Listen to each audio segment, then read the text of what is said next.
Welcome back, everybody, to the Wind Waker HD playthrough. This is part 31, and here we are! It's boss battle time! In we go. Alright, so this boss is interesting, simple.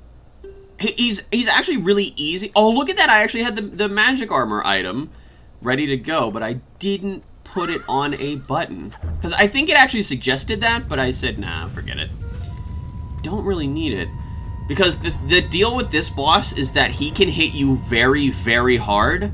But I just believed in the fact that I had, like, you know, 15 hearts or whatever. So it's just like, okay, I think I can do this. Alright. So the Triforce symbol gets covered up by all of this sand. Oh, which then expands, and there he is, the man of the hour. This is the protector of the seal, Mulgera. Yeah, he's really freaky looking. So yeah, he's like some sort of ginormous sandworm that can fly, if that was any indication. And down he goes. And thus begins the boss battle. So, this battle is pretty simple. Basically, he's going to appear wherever the center of that sand whirlpool is.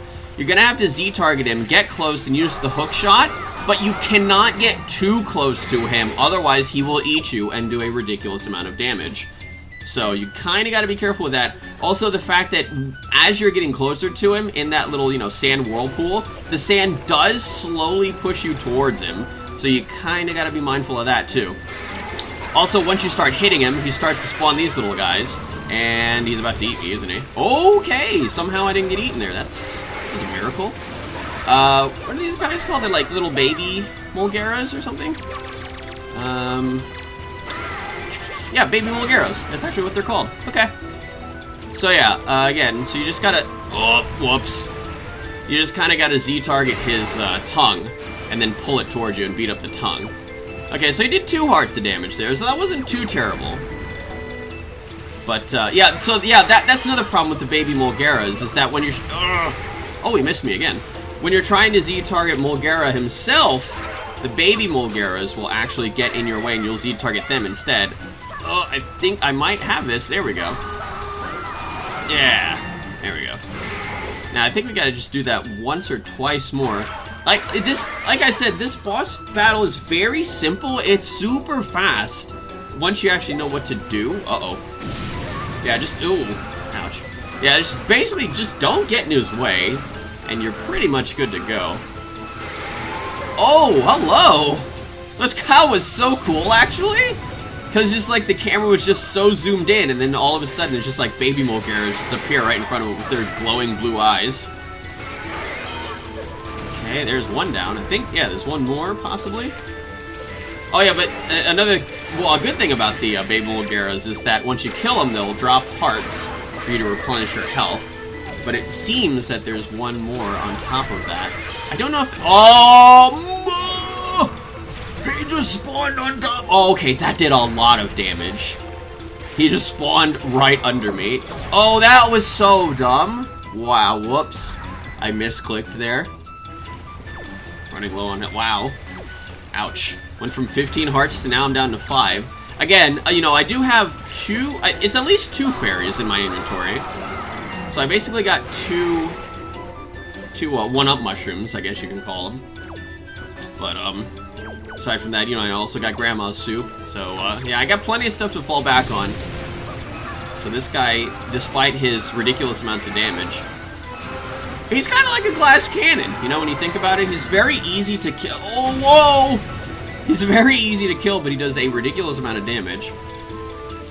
Alright, so he's going to shift that sand around a little bit more. Gotta figure out, there he is. It's off to the right this time, there he is. Again, he just appears in the very middle of that whirlpool. I think I just have to hit him one more time. If I could actually get close enough, these guys keep getting in my way. Of course, he doesn't stay like that forever. Got it. Oh, there we go. And, yes. Alright. Whew. Alright. You know, it's actually really funny when you think about it. Every single one of these bosses that I've faced so far, I haven't had as much trouble since the first one When Goma was the one that gave me the most trouble, and it's just all the bosses that came after that were like a cakewalk by comparison. I had so much trouble with that first boss. It was insane. Alright. So now peace is restored to the Wind Temple. The Triforce symbol once again rises from the sand, and Link's doing his happy dance because he knows he's about to get his 16th heart. Alright. Yes, indeed. Okay. That's a lot of hearts, man. That is a lot of hearts. Okay, off we go into the middle of that platform, just like in the Earth Temple. That activates a cutscene.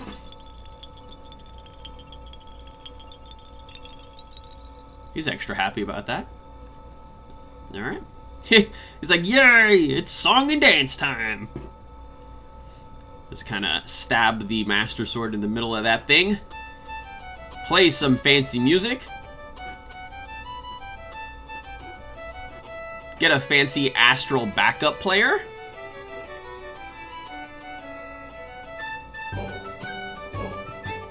And listen to some music, I guess, you know?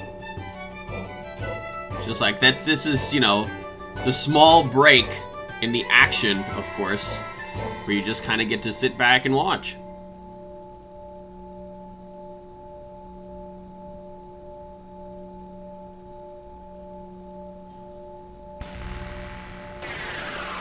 Whee! And now it's glowing! It's glowing! That's it. It's finally the true Master Sword. Finally. Well, thanks. What a nice guy you are.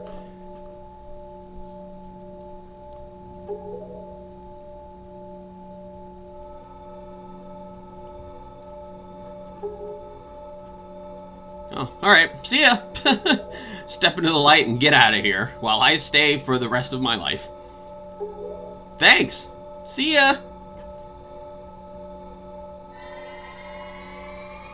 Man, I'm not 100%, you know, with the Legend of Zelda lore, and I'm not sure if they're actually supposed to just stay there for the rest of their lives. Huh. Interesting. So it seems the Forsaken Fortress has now been abandoned. Lose the long face. Yeah, no, I don't think that that's actually what's happening, Mr. Fishy Man. Great. Oh, that must mean he's dead. No, that must mean they all vanished into thin air. Uh-huh. Alright. So yeah, that's one of the things that we got to do now, is pick up shards of the Triforce. Wasn't that? I think that was already explained though, wasn't it? We had to get all like 8 shards of the Triforce of courage, and then you know just put it all back together like a big old puzzle. But anyway, so yeah, again, I'm not 100% sure with the lore. You know, like are they supposed to stay there for the rest of their lives, or you know, are they like immortal now, or? And then they also have to stay there forever, or can they just like leave whenever they want to? And I don't know. Off we go to the Forest Haven. And what are we doing here again?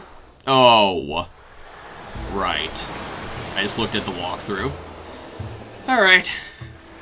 So this is I want to call this similar to the little side quest that we had to do with the trader missions, you know, whatever it was. I don't even remember what it was called. Anyway, we gotta basically go to a bunch of different places and do the same thing over and over again. It's pretty simplistic. It does take a little while, but it is of course necessary to get 100% completion. So that's what we're doing. And one of these days I will in fact... Oh, that's what I was doing. I will in fact move on here. Okay. Yeah, these guys, I don't know, they were way more annoying than I thought that they were going to be, at this point in the game anyway. Alright, so we have to go inside of the actual Forest Haven, That will occur momentarily here if I ever figure out that I need to jump here. And then grappling hook. Actually, I don't even know if the grappling hook's necessary because of the way that the wind's blowing. But, oh, whatever. I went for it anyway. You know, I did it the old school way. Alright, so basically all we have to do is just stand in the forest haven and pull out an empty bottle. Well, we kind of don't have an empty bottle at the moment. Now we do. And then you just, while standing in the water, swing the empty bottle. And then you get forest water. You found forest water in your bottle. Waddle. Anyway, so yeah, as you can tell, it is timered. It stays as forest water for 30 minutes. And I believe the walkthrough said that it was supposed to be 20. So I assume that it was changed in the HD version from 20 to 30 minutes. And then after the 30 minutes is over, it turns back into regular forest. Or, I mean, I'm sorry, just plain old water. It turns back into forest. Alright. Anyway, so with this forest water, we have to go to 1, 2, 3, 4, 5, 6, 7, 8 different places.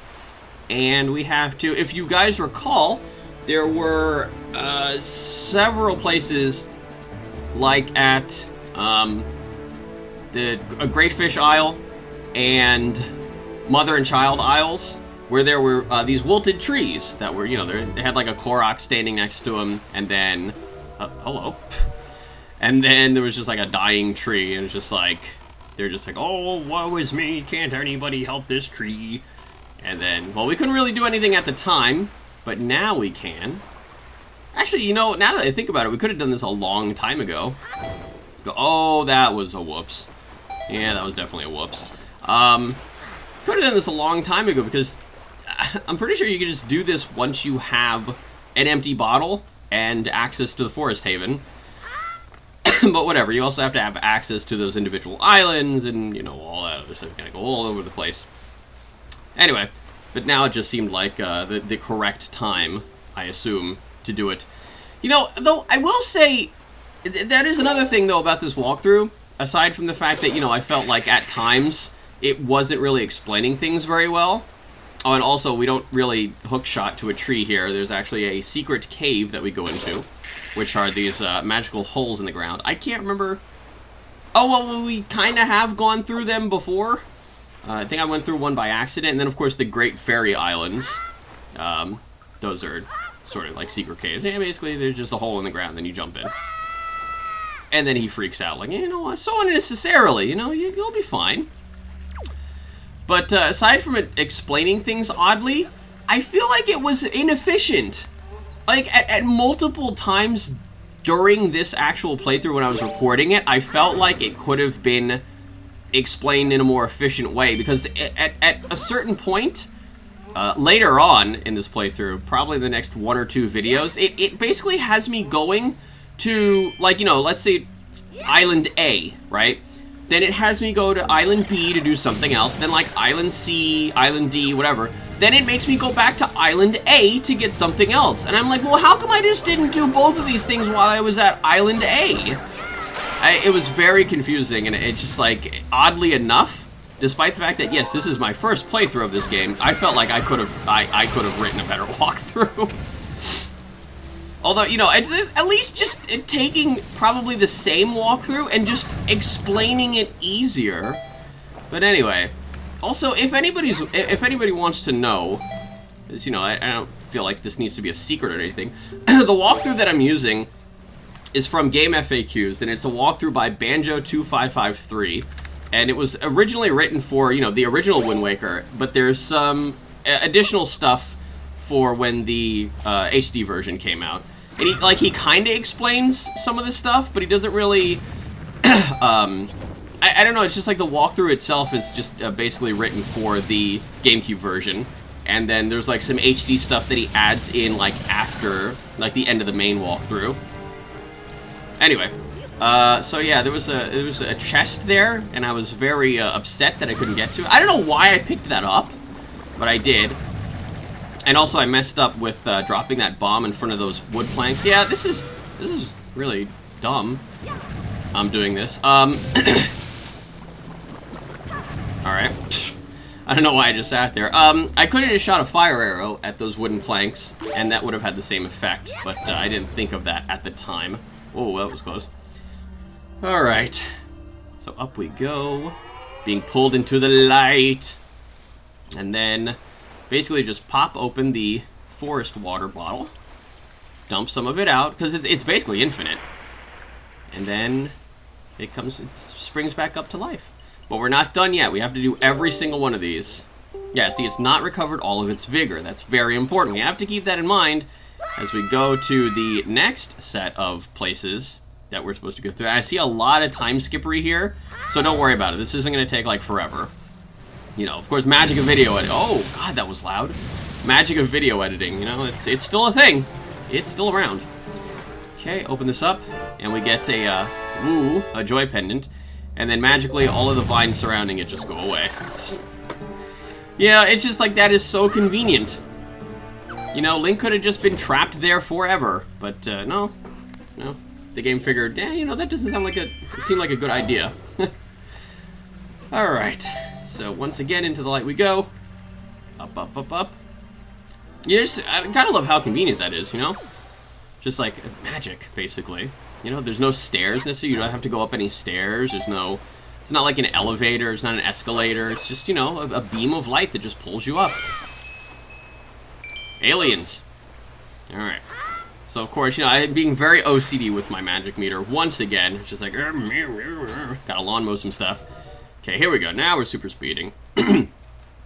But, yeah, so that was the entire thing, though. I think, I do show all of the places that you have to go through in this one video.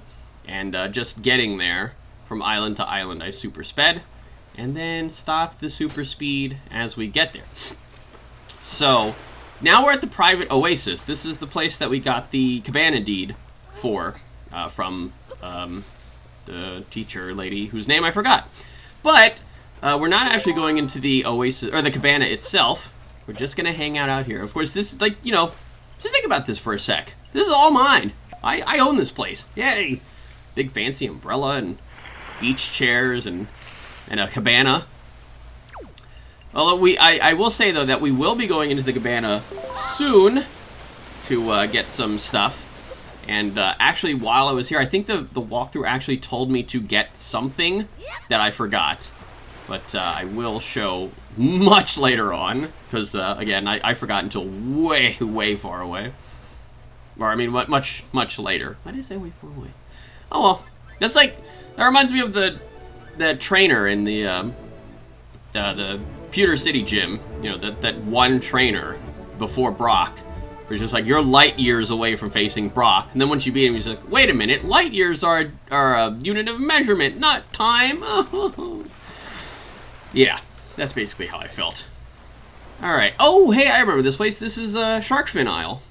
So yeah, oh, and you know, I already did mention that we were just at the private Oasis. The first island that we went through, though, was called the Cliff Plateau Isles. That's, of course, you know, where we had to go through the secret cave. Then the private Oasis. Now we're at Shark Island. I thought it was called Shark Fin. And maybe I'm getting it confused with something else. Anyway, Shark Island. Although, there really isn't any, what are those guys called? The sharky-looking guys. I had their names. Yorgs! That was it. Of course, you know, I had to go and look it up. And actually, as I was looking that up, I found this very convenient website that basically lists all of the enemies in the Wind Waker.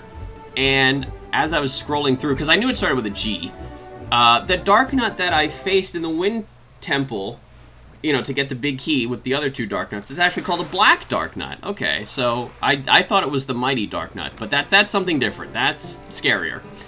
But anyway, so now we're here at Needle Rock Isle. Okay, and I believe this is called Needle Rock Isle because there's a very, very thin spire in the other side of the isle. Anyway, here's tree number 4. Okay. And then the next two we're going to move on to is actually 2 of the ones that we've seen before. Yeah, there it is. It's like, you know, just a really tall, needle-looking spire. And then, of course, I love how I can hear the friggin' Karga rocks. Yeah, there's a name that I remember. Anyway, I just love this super sped version of this song. Moving on to Great Fish Isle, very close by. See, now this is efficient in the way that it has me going through each individual island. It's just like there's not really, you know, much travel time in between because the islands are sort of right next to each other. So the way that the walkthrough actually had me go from island to island was efficient. But again, later on, it's just like to get, you know, like to, you know, further treasure charts and like heart pieces and stuff. Then it's just like, you know, go to this island and then, you know, go do this, go do this, then come back to this island and get this. And it's just like, I was just here. Okay, this is number 5. Yeah. Okay. 3 more to go. And then next up is, of course, the Mother and Child Isles, which, of course, I mentioned earlier on. That's, of course, where we had to start the trading quest. Ugh. Never again. Yeah, this was a little bit...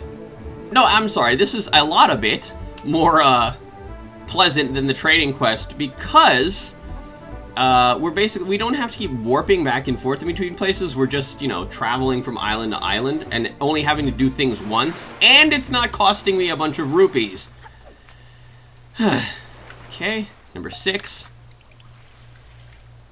You know, I never actually did bother talking to the Koroks after I made the trees all fancy again. Although they are looking at me like they're very happy. Or maybe they're angry. Like, I was tending to that. I was going to get around to that. Alright, Star Island is up next. Now, I can't remember what Star Island is. Probably once we get there, I'll remember. Looks like this is... Oh, hello! Oh, this place! Oh, yeah, this is... We had to get a blue choo-choo here. And then, I believe, you know, one of the rocks that we had to pick up or whatever. Oh, whoops. Oh, I remember that. I tried to water the Korok. Thank you. One of the boulders that I picked up or whatever, or bombed, that was it, that spawned, like, some mini blends, and I was just like, Okay, that was number 7. 1 more to go on the Eastern Fairy Island. What am I doing? Spawns mini blends. Oh yeah, oh that's right. That's how I had to get to the blue choo-choo. I had to bomb the boulders. Do. Okay. All right. I really had to think about that one, but we're going to the Tower of the Gods because it's close enough to the final one that we need to get to, and that is of course the Eastern Fairy Island. And then once we're there, oh, I already have a treasure chart open for this place apparently. Once we're there, we go ahead. And we run on up, pour water on that poor sucker, and then, not only does it raise up like that, but magic stuff happens. I love magic stuff. Alright. And now these become trees that I believe we can actually hookshot to.